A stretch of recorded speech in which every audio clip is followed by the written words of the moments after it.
तो जैसा कि कल हम लोगों ने कंप्रिहेंशन पे कुछ कैसे चीज़ों को देखा जाए, उसमें क्या क्या अप्लाई किया जाए, कैसे ट्रिक वगैरह उसमें लगाया जाए, कल हम लोगों ने अच्छे से डिस्कस किया। आज मुझे ज़्यादा सैम्पल पेपर के क्वेश्चन मिल नहीं पाए। मेरे पास बस दो सैम्पल पेपर हैं, जो मैंने जो पीडीएफ आपको ग्रुप में भेजा है, उसमें हिंदी भी है, इंग्लिश भी है। तो आज जो है सबसे पहले आप सभी लोगों को जो है पेपर, जो क्वेश्चन पहला पैसेज है, सभी लोगों को सॉल्व करना है। तो क्या क्या सभी लोग मुझे स्क्रीन प्रेजेंट करना पड़ेगा या सभी लोग सॉल्व करेंगे? क्योंकि आज जो है, आज स्पेशली दो पैसेज है, आप सभी को ही सॉल्व करना है। फिर बाद में हम लोग एनालिसिस करेंगे, थोड़ा सा चीज़ों को और जल्दी से समझने का प्रयास करेंगे कि पैसेज को और कुछ ऐसी ट्रिक हैं। कल हम लोगों ने जो पॉइंट पे डिस्कस किया था, उसी से रिलेटेड जो सैंपल पेपर में क्वेश्चन आया है, आज उस पर हम लोग डिस्कस करेंगे। तो मैं आप सभी लोगों को भेज भी चुका हूँ पैसेज, बट एक बार मैं फिर से प्रेजेंट कर दे रहा हूँ। जी कुंदन जी, बहुत बहुत धन्यवाद सभी लोगों का। एक बार हंसते हुए, मुस्कुराते हुए, मौज करते हुए आज की क्लास को स्टार्ट करते हैं।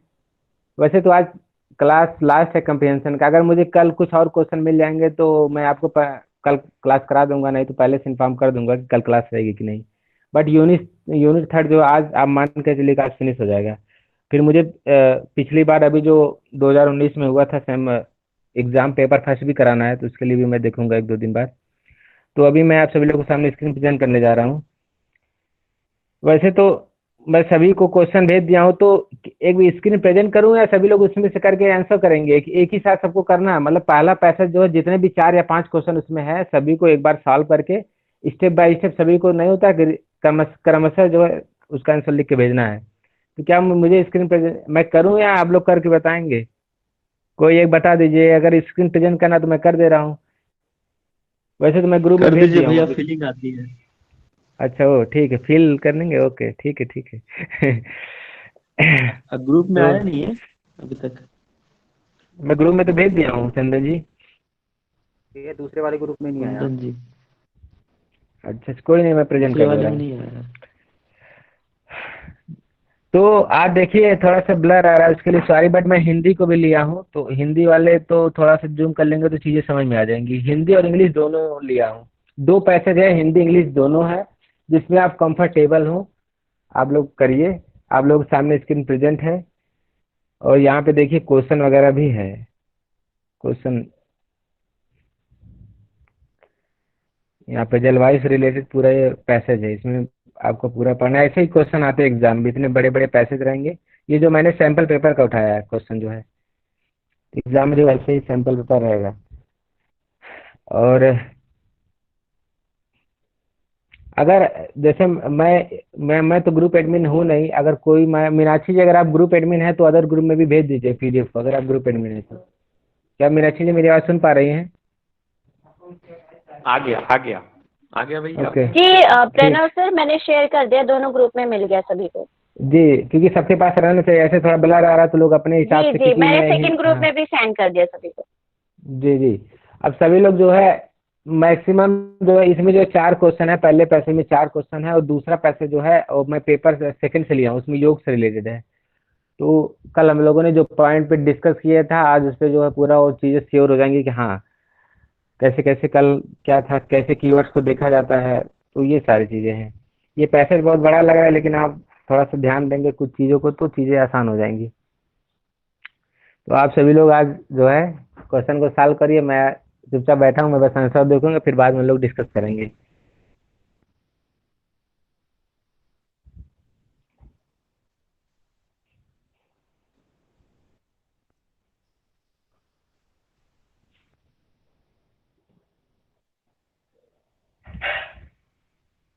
इस समय टाइम क्या हो रहा है? 8:40 हो रहा है।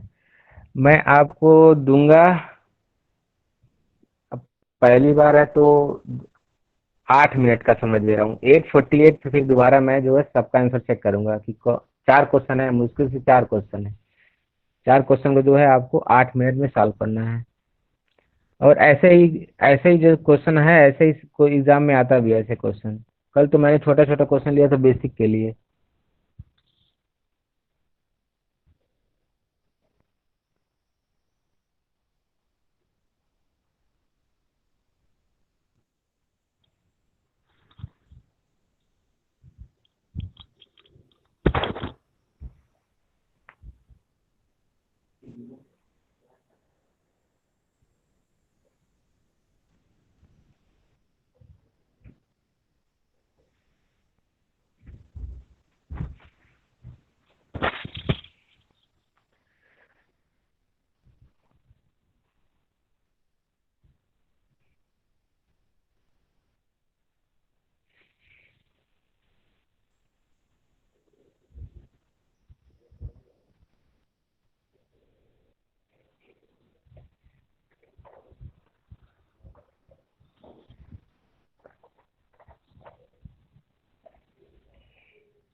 हेलो कुंदन जी, मेरी आवाज पहुंच पा रही है?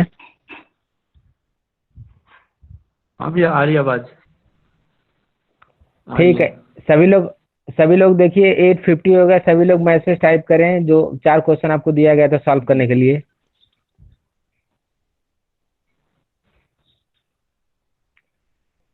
पूनम जी और एक कोई और अभी मतलब थोड़ी देर पहले टाइप किया गया था, मैं थोड़ा लेफ्ट हो गया था, एक बार आप दोबारा से टाइप करके भेज दीजिए जो भी आपका आंसर आया है। एक बार सब जिन्होंने पहले टाइप कर दिए थे एक बार दोबारा टाइप कर दें, क्योंकि मैं लेफ्ट होकर फिर से दोबारा ज्वाइन हुआ तो चीज़ें दिख नहीं रही है।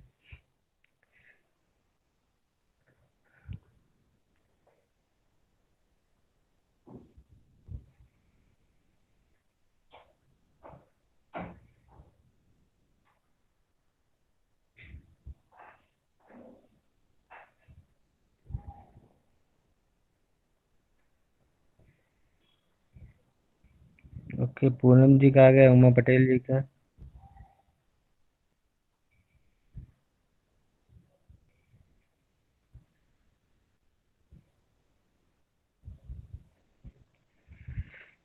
कुंदन जी का आ गया। ओके, 12 का 3 पे जा रहे हैं, 11 का फर्स्ट है।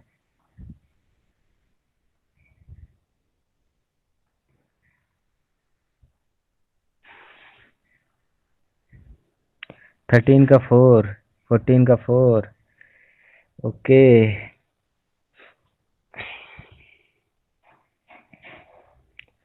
और सभी लोग मित्रों टाइप करिए जल्दी जल्दी। Okay, 12 first third. ओके, देखते हैं क्या आंसर आता है इसका।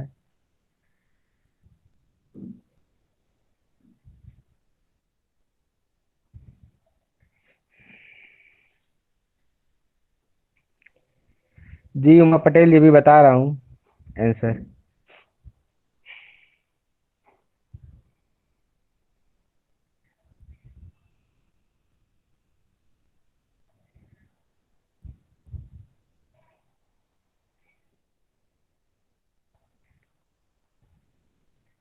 फर्स्ट 11 का फर्स्ट, 12 का 2, क्या है 13 का 34,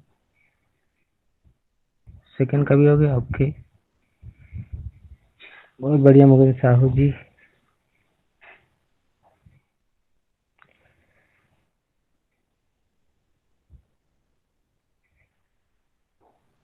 ओके, तो 11 का फर्स्ट जिन लोगों ने 11 का फर्स्ट लिखा है उनसे कृपया रिक्वेस्ट है कि वो थोड़ा सा बताएं आके कि 11 का फर्स्ट मतलब उनको कैसे 11 का फर्स्ट लग रहा है।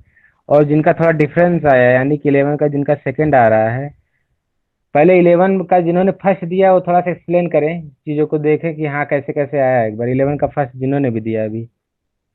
46। जी पूनम जी, थोड़ा सा हम लोग वेट कर लेते हैं, इसके बाद फिर जो है करेंगे। जिन लोगों ने 11, रुकिए मैं स्क्रीन प्रेजेंट कर रहा हूँ। जिनका 11 का फर्स्ट आया है या सेकंड आया, वो लोग थोड़ा एक्सप्लेन करें कि कैसे आया है।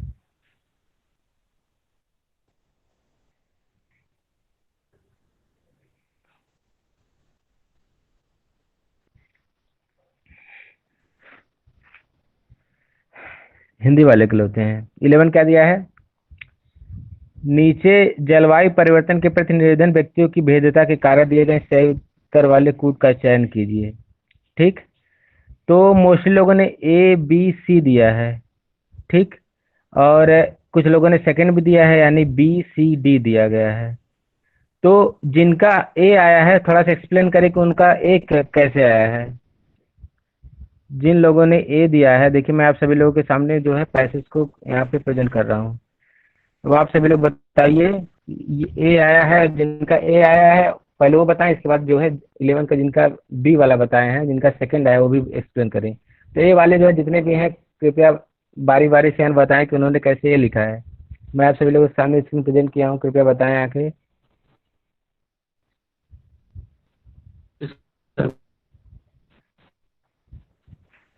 जी भैया, कुंदन भैया आप बोल रहे हैं?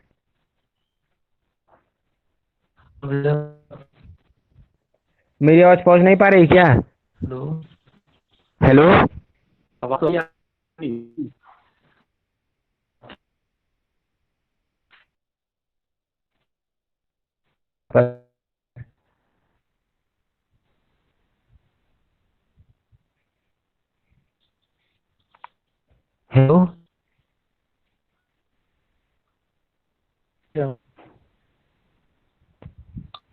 देखिए मेरी भैया आपसे इसमें ना ये है 11th एमआरडीओ। वाला है।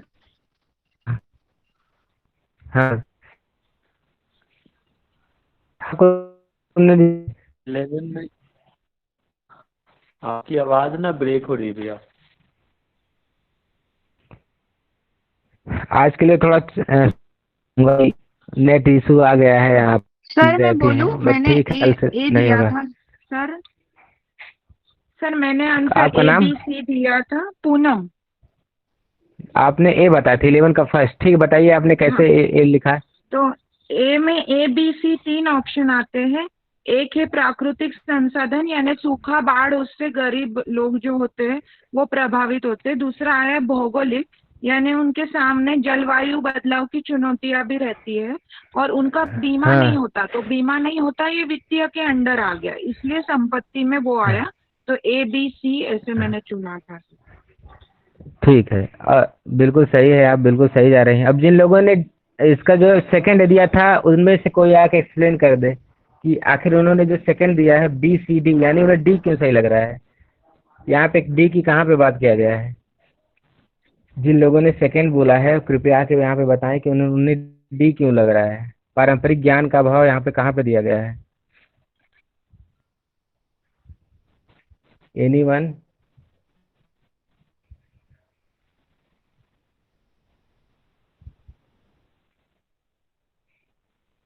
लग रहा है कोई नहीं है। इसका जो right option A is the right answer. यहाँ पे आप पैसेज को जो पढ़ेंगे, मैं कल कुछ कीवर्ड्स आए थे, जैसे कि यहाँ पे जलवायु परिवर्तन की बात है, तो यहाँ पे यहाँ देखते हैं जलवायु परिवर्तन यहाँ पे लिखा गया स्टार्टिंग। यहाँ पे आप कहेंगे जलवायु परिवर्तन के प्रति भेद, यानी कि रिवर्स हो, यहाँ लिखा गया है ना जलवायु के प्रति नीतियों की भेद्यता। तो यहाँ पे आप इस से आप जलवायु परिवर्तन भूगोल से जुड़ी अथा करना चाहिए। आप प्राकृतिक संसाधन की बात किया है, लेकिन प्राकृतिक संसाधनों पर ही निर्भर नहीं है। मतलब इसका मतलब नहीं संसाधन पर निर्भर नहीं है, बल्कि जलवायु परिवर्तन की सामाजिक आर्थिक की बात किया है, प्राकृतिक संसाधन की भी बात किया है। तो यहाँ पे जलवायु परिवर्तन कीवर्ड है, यहाँ पे मैं जूम करके दोबारा दिखा रहा हूँ, जलवायु परिवर्तन की भेद्यता। ये कुछ कीवर्ड्स हमें यहाँ से देखना है। जब हम पैसेज को पढ़ा था हमें तीन चीजें मिली है, प्राकृतिक संसाधनों पर उनकी निर्भरता, ठीक। बी वाला भी मिला हमें, अभी मैंने डिस्कस भी किया था, भौगोलिक कारण है। तीसरा क्या है, वित्तीय संसाधनों की कमी। और डी क्या है, पारंपरिक ज्ञान का अभाव। ये कहीं पे भी पॉइंट नहीं दिया गया है। तो A B C is the right answer, यानी option first is the right answer, ठीक। अब आते हैं नेक्स्ट क्वेश्चन पे, 12 पे आते हैं। तो 12 पे पूनम जी आपने क्या लिखा था, थोड़ा उसको एक्सप्लेन करिए। 12 वाला आपने क्या दिया था? 2 दिया था सर मैंने, बी बी ऑप्शन।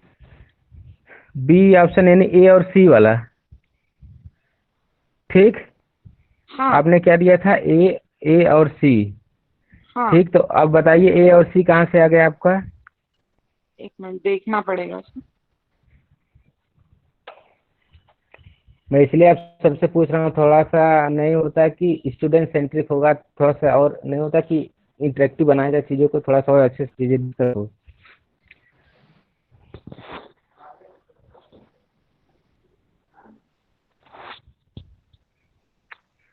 कुंदन भैया आपने क्या लिखा था, आपका आंसर क्या था? तो ये जो 12 वाला है। BC 30 मैंने दिया था थर्ड। थर्ड वाला आपको बी सी डी मिला था, ठीक। अनिश्चित हाँ। भविष्य की बात हो रही है, सामंजस्य परिवर्तन की बात हो रही है। सी है, सी जलवायु परिवर्तन का नकारात्मक प्रभाव, जलवायु परिवर्तन का सकारात्मक प्रभाव। ये यानी दोनों कि भी तो हो थर्ड वाला सकता बोले है ना। हम थर्ड बोले। अच्छा अच्छा, तो उस हिसाब से आप थोड़ा सा पैसेज को ध्यान से पढ़ेंगे तो ए वाला भी तो दिया, उसमें अनिश्चित भविष्य के बारे में भी बताया गया है। तब तो ऐसे तो फर्स्ट आंसर हो जाएगा, क्योंकि उसमें ना प्रभाव का है जिक्र, लेकिन नकारात्मक और सकारात्मक कहीं चर्चा नहीं है। नकारात्मक सकारात्मक चर्चा का भी वर्णन है, सामंजस्य और परिवर्तन का भी है, और देखेंगे पैसेज में तो अनिश्चित भविष्य का भी दिया गया है, उसमें चारों चीजों का दिया गया है। हाँ, तो यानी फर्स्ट वन आंसर हो आंसर जाएगा। आएगा इसमें। इसका वन ही आएगा। आप सभी लोग पैसेज के एक बार देखेंगे, मैंने कुछ कीवर्ड्स बताए थे, जैसे यहाँ पे दिया गया है ना, अनुकूल अनुकूल एक प्रक्रिया, देखिए हमें कीवर्ड्स मिला है, तो अनुकूल एक प्रक्रिया पैसेज में खोजेंगे कहाँ पे दिया गया है। तो यहाँ पे अनुकूल एक प्रक्रिया में खोज रहा हूँ, मिलेगा। वैसे थोड़ा बड़ा है इसलिए खोजने में टाइम लग रहा है। अनुकूल एक प्रक्रिया, देखिए यहाँ पे मिल गया। यहाँ पे मैं जूम कर रहा हूँ, अनुकूल अनुकूल एक प्रक्रिया, वह प्रक्रिया जिसके माध्यम से, देखिए अनिश्चित भविष्य के बारे में बताया है, सामंजस्य यहाँ पे दिया गया है, समुचित सामंजस्य और परिवर्तन के बारे में बताया गया है, नकारात्मक प्रभाव को कम करने के लिए सकारात्मक प्रभाव के बारे में बताया गया है। यानी कि इसमें जो है चारों के बारे में बताया गया है, ये वाला यहाँ पे इसका, यानी कि 12 का जो राइट आंसर है वो option A is the right answer. सभी को समझ में आया? हम्म। थोड़ा सा ये कुछ कीवर्ड्स होते हैं, इनको साथ में लेके चलना होता है ना, सारी चीजों के बारे में वर्णन किया गया उसमें। ठीक, सभी को समझ में आ रहा है? एक बार फीडबैक दे रहे सभी लोग, और जिनको नहीं समझ में आ रहा है एक बार पूछ ले, फीडबैक जरूर दें। और कुंदन भैया, आप एक बार देखिए लोगों का फीडबैक आ रहा है कि नहीं। हाँ भैया, फीडबैक लोगों का क्या है, पॉजिटिव या नेगेटिव? फीडबैक का अभी तक कोई आ ही नहीं रहा। फीडबैक नहीं आ रहा है? feedback अब कीजिए। अगर किसी को नहीं भी समझ में आ रहा तो एक बार पूछ ले, कोई दिक्कत नहीं। कल मैंने क्लास में बताया भी था कि क्या क्या कीवर्ड्स हमें देखना होता है।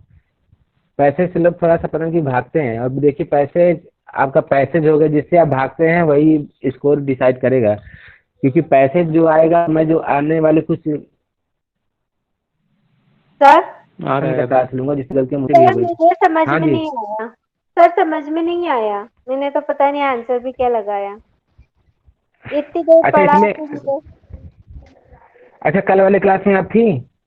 कल सर आपकी आवाज ही नहीं आ रही थी बिल्कुल, चालू करके कल मेरी बैठी। आवाज, हाँ तो एक कल वैसे तो कई बार मैं लोगों से पूछा तो लोग बोले थे आवाज आ रही थी। एक बार क्या है कि अगर, क्योंकि अगर मैंने वो कल यूट्यूब देखा सर। हाँ, एक बार कल वाली वीडियो को देख लेंगे ना, कीवर्ड्स को कैसे देखा जाता है, तो उसके बाद तो फिर ये क्लियर हो जाएगा। आज वाला भी वीडियो अपलोड हो जाएगा यूट्यूब हाँ पे। हाँ सर, वीडियो देखूंगी आप तो फिर। हाँ, क्योंकि अब कल वाले रानी क्लास का जैन थोड़ा जी सा, ना, हाँ जी, पढ़ना, रानी जैन जी रिपीट करने के लिए कह रही हैं। हाँ सर रिपीट कर दीजिए, समझ में नहीं आया। समझ मतलब क्वेश्चन को रिपीट करना है, जो कल पढ़ाएगा तो उसको रिपीट करना है। ठीक है, मैं रिपीट कर दे रहा हूँ। जैसे कल हम लोगों ने कुछ कीवर्ड्स के बारे में डिस्कस किया था। कीवर्ड्स यानी जैसे नॉर्मली हम लोग पैसेज को कैसे सॉल्व करते हैं, पहले हम लोग पूरा पैसेज पूरा, अभी तक जैसे हम लोगों ने पैसेज को सॉल्व किया है, बचपन से जो सिखाया गया है, ये बताया गया है कि आप जो है पूरा यहाँ पे जो पैसेज दिया गया है पूरे पैसेज को पढ़िए और अच्छे से समझिए, उसको लिखिए आंसर। बट क्योंकि हम लोग नेट जेआरएफ की तैयारी कर रहे हैं तो उसमें हमारे पास टाइम बहुत कम होता है, तो अब हम लोग पैसेज को एक स्मार्ट तरीके से कैसे सॉल्व कर सकते हैं। तो कल मैंने डिस्कस भी किया था कि कुछ कीवर्ड्स होते हैं जिनको हमें एक कॉपी पे नोट डाउन करना होता है। मतलब जैसे यहाँ पे 4 क्वेश्चन दिए गए हैं, तो 4 क्वेश्चन में मैं आपको कुछ कीवर्ड्स बताऊंगा जिसको नहीं तक हमें कॉपी पे नोट डाउन करते चलना है। और क्योंकि नोट डाउन कर लेना, इसके बाद क्या है कि क्योंकि पैसेज भी बहुत बड़ा होता है, तो अब क्या है कि जो कीवर्ड्स हैं जैसे से हम लोग पढ़ते जाएंगे, एक बार रीडिंग करते जाएंगे, जो जो आंसर मिलता जाएगा उस क्वेश्चन के सामने उसका आंसर भी लिखते चले जाएंगे। अब जब हमें पूरा आंसर मिल जाएगा तो फिर हम लोग क्या करेंगे कि जो नहीं होता है फिर इसके बाद हम लोग जल्दी टाइप कर देंगे। तो अब जैसे मैं क्या बताना चाह रहा हूँ कि सबसे पहले हमें ये जो एग्जाम है इसमें हमें सबसे पहले इस क्वेश्चन को पढ़ना है। क्वेश्चन में कुछ कीवर्ड्स होते हैं जिनको हमें याद रखना है, उसके द्वारा हम बहुत जल्दी से आंसर निकाल सकते हैं। जैसे अगर क्वेश्चन 11 की बात मैं करूं तो 11 में क्या दिया गया है, नीचे जलवायु परिवर्तन के प्रति निर्धन व्यक्तियों की भिन्नता के कारण दिए गए हैं। अब देखिए यहाँ पे जलवायु परिवर्तन की बात किया गया है, तो आप नहीं होता कि कॉपी पे लिख सकते हैं जलवायु परिवर्तन और ब्रैकेट में लिख लीजिएगा निर्धन व्यक्ति, सिंपल तरीके से, मतलब शॉर्ट में लिखिए। कुछ कीवर्ड्स हो गए इसमें, जैसे जलवायु परिवर्तन जो एक कीवर्ड है, तो अब हम इसको जलवायु परिवर्तन माइंड में रखेंगे, कीवर्ड है, इसको इसके द्वारा हम कैसे चीज़ों को खोजेंगे। आप जैसे यहाँ पे देख सकती हैं, जैसे हम लोग ऐसे रीडिंग करेंगे तो यहाँ पे हमें ये मिलेगा, जलवायु परिवर्तन के प्रति भेद्यता सिर्फ भूगोल से नहीं है। यानी कि जैसे ही लाइन मिली फिर आगे हम लोग पढ़ते जाएंगे तो हमें क्या क्या चीज़ें मिली, प्राकृतिक संसाधन मिल गया जो कि ऑप्शन में दिया गया है, फिर आगे आप बढ़ेंगे तो सामाजिक दिया गया है और आर्थिक, तीनों चीज़ों की बात किया गया है। तो फिर देखिए ऑप्शन, अगर मैं इस पे आऊँ तो यहाँ पे क्या पूछा गया था, 3 ऑप्शन दिया गया है।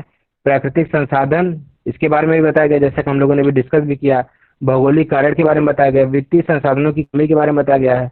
बट यहाँ पे पारस्परिक ज्ञान का अभाव, ये पारस्परिक ज्ञान जो है कहीं पे लिखा नहीं गया है, इसलिए हम लोग डी को जो है कैंसिल करेंगे। यानी इसका जो राइट आंसर है वह है ए बी सी। आपको सिर्फ माइंड में ये रखना है कि जब आप क्वेश्चन को पढ़ें तो आपको कुछ कीवर्ड्स होते हैं, जैसे इसमें मैंने बताया था ना कि जलवायु परिवर्तन, ये बहुत इंपॉर्टेंट कीवर्ड्स है, ये पॉइंट है एक, जिसके द्वारा आपको आंसर निकालना है। और अगर मैं क्वेश्चन 12 पे आऊँ तो इसमें जो कीवर्ड्स है अनुकूल एक प्रक्रिया। अब हम लोग अनुकूल एक प्रक्रिया हम लोग माइंड में सेट किया, अब हम लोग पैसेज पे आते हैं तुरंत कि अनुकूल एक प्रक्रिया के बारे में यहाँ पे क्या बताया गया है। जैसा कि मैं अभी आप लोगों के सामने जूम करके ला रहा हूँ। अनुकूल एक प्रक्रिया देखिए यहाँ पे दिया गया है। अब ऐसे ही पैसेज में खोलिए, अनुकूल यहाँ पे लिखा गया है अनुकूल, और यहाँ पे है वह प्रक्रिया है जिसके माध्यम से समाज अनिश्चित भविष्य के साथ सामंजस्य बिठाने में अपने, अब यहाँ पे दिया गया है तो अनिश्चित भविष्य के साथ सामंजस्य बिठाने में अपने को बेहतर ढंग से सक्षम बनाता है। तो यानी कि हमें कीवर्ड्स के द्वारा, यानी अनुकूल प्रक्रिया हमने क्वेश्चन में पढ़ा, तब उसके द्वारा हमें जो कीवर्ड्स मिला उसके द्वारा अब आंसर पे आते हैं। तो इसमें क्या क्या वर्णन किया गया है, अनिश्चित भविष्य के बारे में वर्णन किया गया, जो कि उसमें दिया गया है ऑप्शन में, ठीक। और यहाँ पे दिया गया है सामंजस्य परिवर्तन के भी बारे में बात किया गया है, नकारात्मक प्रभाव के बारे में बात किया गया है, सकारात्मक प्रभाव के बारे में बात किया गया है। यानी कि जब हम ऑप्शन पे तुरंत देखेंगे तो क्या होगा कि हमें जो 4 ऑप्शन है, चारों के चारों ऑप्शन मिल रहे हैं। इसका मतलब क्या है कि option A is the right answer. आपको सिर्फ इतना याद रखना है कि अनुकूल एक प्रक्रिया, ये जो स्टार्टिंग का पॉइंट इसी को माइंड में रख के इसी के द्वारा जो है आंसर को हमें लाना है, खोज के लाना है, ठीक। अब आते हैं क्वेश्चन नंबर 13 पे। अब देखिए जलवायु परिवर्तन की चुनौती से निपटने के लिए विकासशील देशों को अत्यावश्यक रूप से निम्नलिखित में क्या करने की जरूरत है। देखिए अब विकासशील देश, यहाँ पे कीवर्ड्स क्या है, विकासशील देश। अब हम तुरंत हमारे मन में आ गया कि हाँ विकासशील देश जो कीवर्ड्स है, हम लोग तुरंत इस पे आएंगे, अब पैसेज पे आएंगे, खोजेंगे विकासशील देश कहाँ पे है। तो आप लोगों के सामने देखिए विकासशील देश हम लोग खोज रहे हैं, अभी मिलेगा। जैसे जब आप रीडिंग करते चलेंगे तो चीज़ें जो है आपके सामने आती चली जाएंगी। अब इसमें हम लोग डायरेक्टली खोजेंगे विकासशील देश के बारे में कहाँ पे बताया गया है, तो थोड़ा सा टाइम लग रहा है बट मिल जाएगा जल्दी। विकासशील देश के बारे में, हेलो, हाँ कोई कुछ करना चाह रहा है?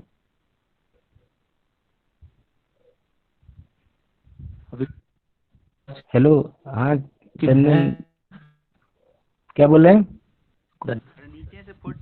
मिडिल में है विकासशील देशों की भेद्यता कम की जाए। हाँ विकासशील देशों की जो मिडिल में, मैं कभी देख नहीं पा रहा हूँ, 1 मिनट। तो मैं ये समझाना चाह रहा हूँ, सभी लोग समझ में आ रहा है? जी आ गया सर समझ में। उसमें क्वेश्चन में से पहले क्यों ढूंढ लो, फिर वो हाँ। तो लाइन इधर आंसर हाँ में थोड़ा सा मेरे में ब्लर भी दिख रहा है, तो चीज़ें थोड़ा प्रॉब्लम हो रही है खोजने में। तो विकासशील देश के जब आप खोजेंगे तो इसमें कौन सा मिलेगा आपको, जब विकासशील वाला आप देखेंगे तो ये जो सेकंड वाला उसमें मिलेगा। विकासशील के आगे आप लोग देख लीजिए, उसी के आसपास दिया गया अपने स्तर पर राष्ट्रीय अनुकूलन नीति कार्यान्वयन, ये जो सेकंड वाला आपको मिलेगा, यानी 13 का सेकंड, ठीक है। बातें 14 पे। 14 पे क्या है कि पारस्परिक ज्ञान का उपयोग निम्नलिखित में से किसके माध्यम से किया जाना चाहिए। अब देखिए यहाँ पे हमें कीवर्ड्स क्या है, पारस्परिक ज्ञान, माइंड में ये रखना है कीवर्ड्स होते हैं, पारस्परिक ज्ञान के द्वारा हम लोग तुरंत पता करेंगे। जैसे यहाँ पे दिया गया है, आपका मिल गया पारस्परिक ज्ञान। देखिए यहाँ पे दिया गया पारस्परिक ज्ञान से उन समुदायों को जो वैश्विक तापन की वजह से जल परिवर्तन के प्रभाव को महसूस कर रहे हैं, जलवायु परिवर्तन के साथ सामंजस्य बिठाने तथा कुशल, समुचित और समय सिद्ध उपाय ढूंढने में सहायता मिलेगी। तो यानी कि यहाँ पे पारस्परिक ज्ञान के बाद जो बातें बताई गई हैं। अब देखिए अब इस क्वेश्चन में थोड़ा सा कंफ्यूजन लोगों को हो जाता है, क्योंकि अब जैसे होता ना कि पहले क्या था, जो स्कूल वगैरह में कराया जाता था उसमें जो क्वेश्चन का आंसर डायरेक्टली लिखा जाता था, बट इसमें क्या है कि जो ऑप्शन है उसके हिसाब से लिखा नहीं गया है। आप अगर उसको पढ़ेंगे पारस्परिक ज्ञान के आगे का लाइन, तो इसमें जितने भी ऑप्शन है उसमें मैच नहीं कर रहा है। बट कुछ मैं बताया था, कुछ कीवर्ड होते हैं जिनके द्वारा हम बहुत चीज़ों को जल्दी समझ सकते हैं। अब देखिए यहाँ पे आंसर क्वेश्चन ऑप्शन नंबर 3 में देखिए लिखा है तालमेल की बात किया गया है। तालमेल यानी कि सामंजस्य की बात किया गया है, यानी कि अब देखिए यहाँ पे भी सामंजस्य की बात किया गया है। पारस्परिक ज्ञान के बाद जब जलवायु परिवर्तन के साथ सामंजस्य बिठाने, यानी एक सामंजस्य वाला वर्ड मिला हमें, वहाँ पे तालमेल यानी सामंजस्य की बात किया है, यहाँ पे भी देखिए सामंजस्य की बात किया है, यानी कि option 3 is the right answer. ये कुछ चीज़ें हैं जो हमें थोड़ा सा ध्यान देना है। तो ये बातें सभी को समझ में आई 14 वाला। हेलो। हाँ भैया। एक बार किसी को अगर नहीं समझ में आए तो एक बार दोबारा पूछ ले, नहीं तो एक बार फीडबैक दे दे, फिर हम नेक्स्ट पैसेज पे बढ़ते हैं। कुंदन जी, क्या लोगों का फीडबैक आ रहा है कि अभी भी नहीं आ रहा है आ लोगों गया। का फीडबैक? आ रहा है लोगों का जी फीडबैक? जी आ रहा है, एक दो लोग ठीक है अभी। हाँ जी। सभी लोगों को समझ में आ रहा है? आ गया समझ में। ओके, तो मैं हाँ आ रहा है। देखिए 14 का एक बार फिर से एक्सप्लेन कर दो। इसमें क्या है कि 14 वाला जो हम लोगों ने पारस्परिक ज्ञान यहाँ से यहाँ का, जैसे मैंने बोला था ना कीवर्ड्स होते हैं, तो यहाँ पारस्परिक ज्ञान देखिए यहाँ पे लिखा है। इसके आगे जब आप पढ़ेंगे तो बहुत सारी चीज़ें दिया गया है, बट जो चीज़ें दिया गया है, जो कंटेंट वहाँ पे दिया गया ऑप्शन से मैच खा नहीं रहा है, बट हमें तो आंसर निकालना ही है। तो मैंने क्या किया, यहाँ पे जो थर्ड वाले ऑप्शन में तालमेल यानी सामंजस्य की बात किया है। और यहाँ पे आप देख सकते हैं पारस्परिक ज्ञान के, पारस्परिक ज्ञान से लेके यहाँ पे जो भी दो लाइन है इसके अंतर्गत एक सामंजस्य वर्ड आया है यहाँ पे, यानी कि जो भी चीजें बात किया गया है सामंजस्य यानी तालमेल की बात किया जा रहा है। इसलिए इसका 14 का राइट आंसर क्या है? थर्ड ऑप्शन इधर, थर्ड ऑप्शन इधर राइट आंसर, सरकार और स्थानीय हस्तक्षेपों के बीच तालमेल से। ये सब थोड़ा सा कुछ ट्रिक होते हैं जिनको आप याद रखिएगा। हम लोग बढ़ते हैं नेक्स्ट पैसेज पे। यहाँ पे देखिए इंग्लिश वाला दिया गया था। नेक्स्ट पैसेज है, नेक्स्ट पैसेज सभी लोगों को सॉल्व हो गया। आप लोगों को जो है कुछ समय का टाइम दे रहा हूँ, 4 मिनट का टाइम है आप सभी के पास। 9:15 पे दोबारा मैं जो एक बार सबका आंसर चेक करूंगा। 9:15, ये पैसेज छोटा भी है, योग से रिलेटेड है, तो हम लोग इसको डिस्कस करेंगे। आप सभी के पास 4 मिनट है। 9:15 पे एक बार दोबारा मैं चेक करूंगा। सभी लोग आप स्टार्ट करिए पैसेज सॉल्व करना।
अब सभी लोगों का टाइम हो चुका है। अब मैं एक बार आंसर चेक कर लेना, फिर इसके बाद हम लोग इस क्वेश्चन को डिस्कस करेंगे। मोस्टली लोग आंसर आ चुका है। ओके, सभी लोग आंसर करें, तो फीडबैक था।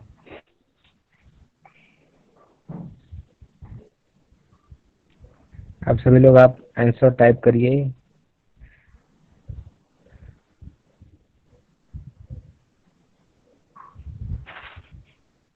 ओके, 46 का सेकेंड, 47 का 3, 48 का फर्स्ट, 49 का 4, 48 का फर्स्ट, 49 का 4, 50 का 3। और सभी लोग मैसेज टाइप करें।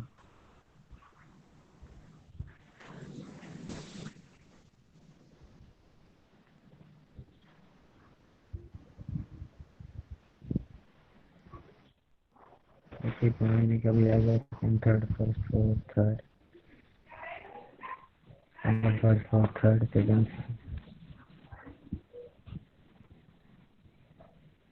Okay, second, third, first, fourth, third.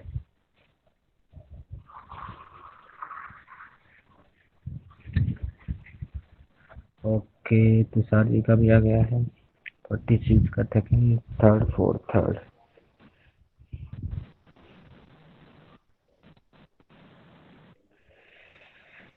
Nora Nisha ji का भी है।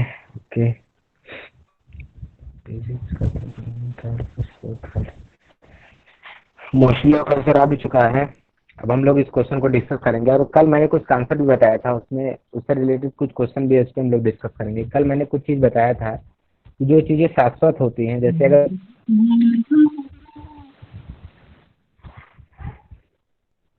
कल मैंने क्या बताया था कि जो चीज़ें शाश्वत होती हैं, जैसे कि मैं बोला था ना कि अगर भगवान श्री राम के पिता का नाम अगर पूछा है तो दशरथ ही होगा, ऐसा उसमें नहीं है कि पैसेज में कोई दूसरा दे देगा।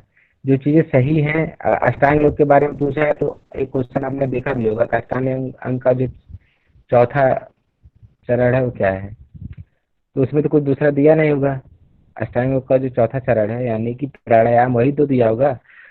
तो इसमें क्वेश्चन नंबर 46 पे हम लोग आते हैं। आयाम शब्द का अर्थ क्या है? अब देखिए, आयाम जैसे ही सर आया। हाँ जी।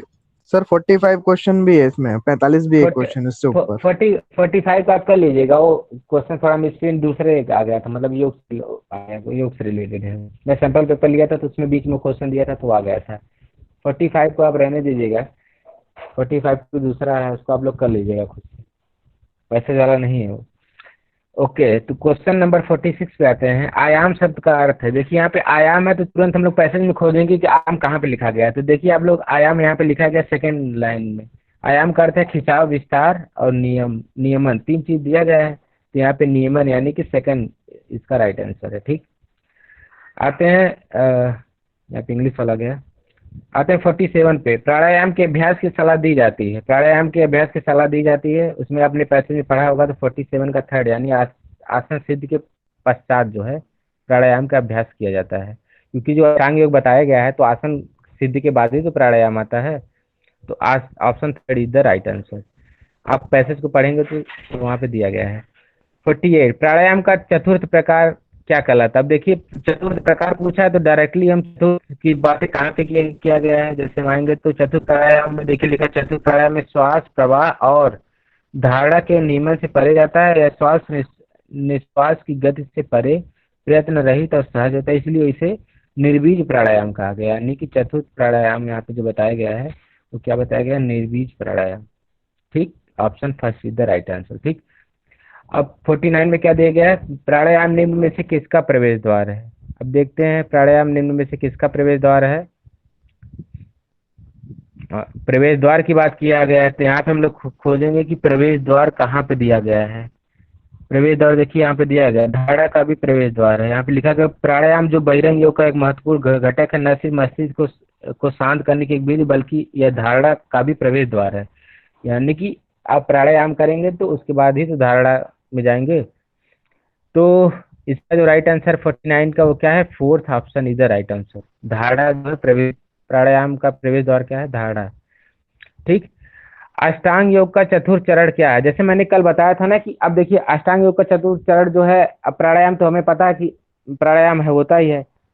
बट अब जरूरी, अब मोस्टली लोग क्या करते हैं, इसको भी पैसेज वगैरह में पढ़ते हैं। पैसेज में दिया है, ऐसा नहीं पैसेज में नहीं दिया है, प्राणायाम के भी बारे में दिया गया है। बट मैं ये बताना चाह रहा हूँ, कल मैंने डिस्कस भी किया था कि जो चीजें सही होती हैं, यानी कि यहाँ पे दिया गया ना चतुर्थ चरण, यानी कि अगर इसमें नहीं भी देता तो भी मतलब पैसेज वगैरह, मैं ये बोलना चाह रहा हूँ कि इसमें पैसेज को आपको पढ़ने की जरूरत नहीं है इस क्वेश्चन में, क्योंकि इसमें हमें डायरेक्टली पता है कि अष्टांग योग का चतुर्थ चरण प्राणायाम ही होता है। इसमें ऐसा नहीं दे देगा कि आपको धारणा ध्यान दे देगा।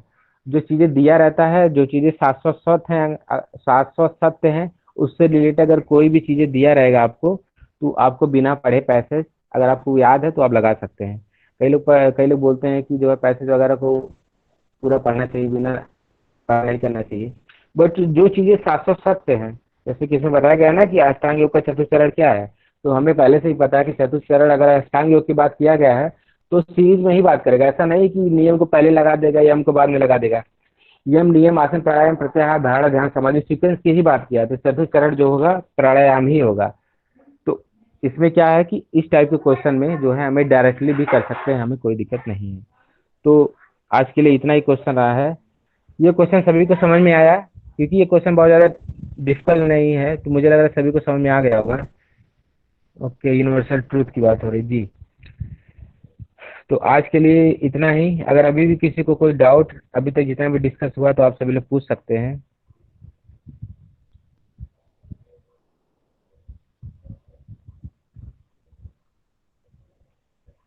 सभी लोग एक बार फीडबैक दे दें, 12 लोग हैं, 12 लोग एक बार, सभी लोग एक बार फीडबैक दे दें, फिर हम लोग आज की क्लास का समापन करें। फीडबैक कम आ रहा है। ओके, सर एक बार 48 नंबर क्वेश्चन समझा दो, जिसमें सजीव वाला जो आपने बताया था। कौन सा 48 नंबर एक बार आप पढ़ दीजिए तो। सर ये प्राणायाम का चतुर्थ, प्राणायाम वाला जो मैं बता रहा था, जी सर, इसका चतुर्थ प्रकार क्या कहलाता है? प्राणायाम वाला बताना है तू सर जी। जी सर, जी सर। जी, जैसे मैं ये बता रहा था, जैसे हम लोग अष्टांग योग के बारे में पढ़ते हैं कि आसन, यम, नियम, आसन, प्राणायाम, यानी चौथे पे है। ठीक, हम लोग अष्टांग योग के बारे में पढ़े तो हमें पता है कि चौथे चौथे नंबर पे क्या है, प्राणायाम। ठीक, तो अगर पैसेज वगैरह में कभी भी अष्टांग योग की बात किया है, जैसे क्वेश्चन में पूछा भी था ना चौथे नंबर पे कौन है, तो हमें ऑलरेडी ये चीजें पता है कि अष्टांग योग के बारे में बताया गया है, तो चौथे में जो है प्राणायाम ही होगा। पैसेज में ऐसा नहीं करेगा कि जो है आपको घुमा फिरा के फिर वो धारणा दे देगा, ऐसा बिल्कुल नहीं है। जो चीजें सही होती हैं, जैसे मैंने एग्जांपल बार बार दे रहा हूँ कि अगर भगवान श्री राम के पिता का नाम राजा दशरथ है, तो अगर पैसेज में ये बात किया गया तो ऐसा नहीं कि वाल्मीकि